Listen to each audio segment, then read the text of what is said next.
કાલના વ્લોગમાં જોયું તેમ જ્યુસ પીને હું આવી ગઈ કિચનમાં. 1:15 વાગ્યાની આસપાસ જમવાનું બની ગયું તો જમી લીધું. પછી થોડી ઘણી સાફ સફાઈ કરીને અમે લાગી ગયા સિલબટ્ટાના યુઝવાળો વિડીયો બનાવવા. થોડી વાર મેં ચોખા પીસ્યા, પણ મારાથી તો એટલા બારીક નથી થતા, એટલે મારા હસબન્ડે મદદ કરી. આવા કોઈ વિડીયો બનાવવા હોય તો મારા હસબન્ડ મારી બહુ મદદ કરે છે. જો અહીં યુગ પણ આવી ગયો મદદ કરવા. પછી અમે બધાએ નારિયેળ પાણી પીધું. હવે યુગને તો ગ્લાસમાં પણ સ્ટ્રો નાખીને પીવું છે. ઠેર કલરનું કામ 5 વાગ્યાની આસપાસ પતી ગયું તો અમે નીકળી પડ્યા ચણિયાચોળી જે ખરીદી હતી એ લેવા માટે. એમ તો 2 દિવસમાં તૈયાર થઈ ગઈ હતી, પણ ટાઈમ નહોતો એટલે 5 દિવસ પછી જઈએ છીએ. તો અહીં પહોંચી ગયા દુકાને, ત્યાંથી ચણિયાચોળી લઈ લીધી. પછી ત્યાં યુગ માટે ટોયસ લેવા, કેમ કે અહીં આવીએ એટલે આ કામ તો અમારે કરવું જ પડે.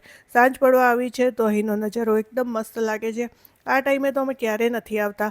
ક્યારેક ક્યારેક આવો નજારો જોવા મળે. તો અહીં આવી જ ગયા છીએ તો વિચાર્યું લો ગાર્ડન જમીને જ જઈએ. હજી તો ટેબલ જ લાગે છે ને અમે ઓર્ડર આપી દીધો. મેં મંગાવે છે વ્હાઈટ સોસ પાસ્તા, પણ આમાં ડુંગળી નાખેલી છે.